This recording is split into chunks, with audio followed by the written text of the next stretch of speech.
Welcome guys, welcome to Edu Home Tax once again. So today we will discuss a very small yet very important section in Income Tax Act. The section is section 43B.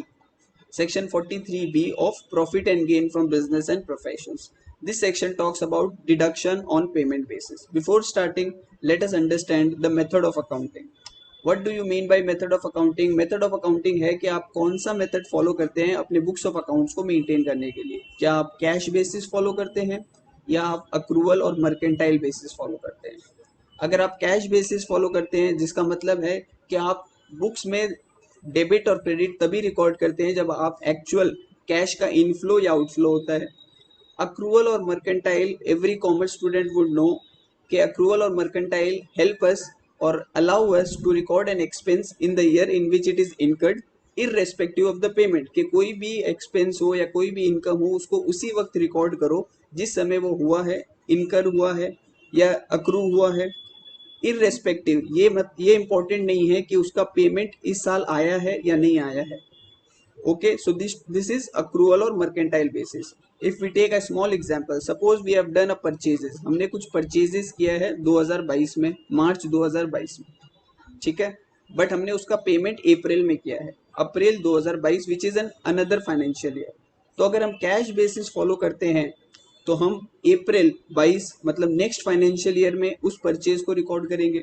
But अगर हम accrual basis और mercantile basis follow करते हैं तो हम उसी financial year यानी मार्च 22 वाले फाइनेंशियल ईयर में उस परचेज को रिकॉर्ड करेंगे. ठीक है. Income tax also allows us this. We all know कि हम जब बिजनेस और प्रोफेशन का प्रॉफिट निकालते हैं इनकम टैक्स में तो कैसे निकालते हैं, रेवेन्यू में से माइनस कर देते हैं एक्सपेंसेस और हमें मिल जाता है नेट प्रॉफिट जिस पे हम टैक्स पे करते हैं. इनकम टैक्स ऑल्सो अलाउज कि अगर आप अक्रूवल बेसिस फॉलो कर रहे हैं तो अक्रूवल बेसिस पे आपको एक्सपेंसेस अलाउ हो जाएंगे. सेक्शन 43B, अब सुनिए, सेक्शन 43B सेज कि कुछ पेमेंट्स ऐसे हैं जिनको हम तभी अलाउ करेंगे जब आप उनका एक्चुअली में पेमेंट कर देंगे. तो सर्टेन पेमेंट्स 43B में कुछ ऐसे पेमेंट्स है जिनका एक्सपेंसेस आपको तभी मिलेगा इनकम टैक्स में जब आप उनको एक्चुअली पे कर देंगे. ओके, वो क्या एक्सपेंसेस है, वो क्या पेमेंट्स है, we will see later. Now the point is कि हमको पेमेंट करना कब तक है. Suppose there is an expenditure, okay, और मार्च खत्म हो गया है. क्या मार्च के अंदर अंदर मुझे पेमेंट करना होगा? The answer is no.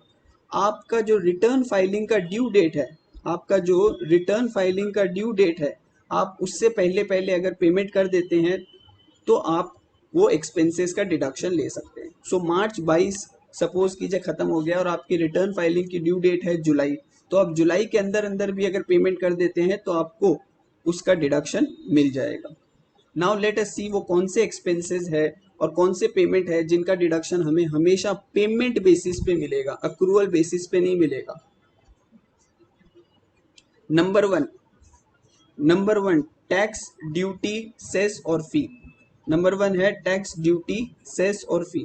तो by law, under any law अगर आप कोई टैक्स पेमेंट करते हैं, ड्यूटी का पेमेंट करते हैं लाइक जीएसटी, कस्टम ड्यूटी, या फिर उनसे उनके अगेंस्ट में जो इंटरेस्ट हम पे करते हैं उन टैक्सेस का, ये सब का डिडक्शन आपको तभी मिलेगा जब आप इनको एक्चुअली पे कर दोगे.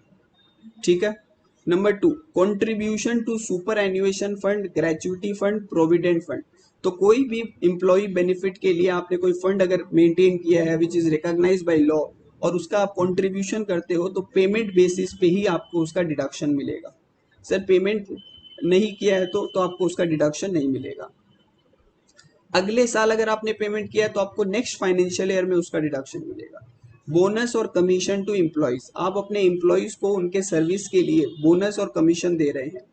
ये एम्प्लॉयज का एक्चुअल सर्विस होना चाहिए. ऐसा नहीं है कि आपने शेयर होल्डर को डिविडेंड देना था उसके बदले आप उनको बोनस दे रहे हो, नहीं.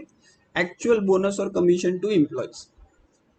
Interest on loan on borrowings, अगर आपने financial institution, banks, systematically important NBFC company से लोन लिया है और उनको रीपेमेंट इंटरेस्ट पे कर रहे हो उस लोन पे, तो एक्चुअली जब आप पेमेंट करोगे तो आपको डिडक्शन मिलेगा. So only on payment basis. Leave encashment, leave encashment क्या है? अगर हमारे एम्प्लॉयमेंट के अंदर हमारे पास कुछ लीव है जिसके अगेंस्ट में हम उसको इनकैश करवा लेते हैं, पैसे ले लेते हैं उन लीव के अगेंस्ट पे, तो उसका भी डिडक्शन एम्प्लॉयर को तब मिलेगा जब एक्चुअल पेमेंट होगा। And last is payment to railway. So I hope these points are clear. Okay. There is one interesting point is in interest on loan, कि अगर आपने इंटरेस्ट ऑन लोन, अगर आपने अपने लोन को कन्वर्ट करा लिया, सपोज कि जब आपको 4,000 रुपये इंटरेस्ट पे करना था, आपने इंटरेस्ट पे नहीं किया, उस इंटरेस्ट को अपने लोन में कन्वर्ट करवा लिया, so conversion of interest into loan is not considered as payment, तो उसको हम पेमेंट नहीं मानेंगे, तो आपको डिडक्शन तभी मिलेगा जब आप उसको एक्चुअल पे करोगे। So I hope this small section yet very important section is clear to you. Tax audit में भी इस सेक्शन में हमें रिपोर्टिंग करना पड़ता है 43B में। I hope this is clear. Thank you.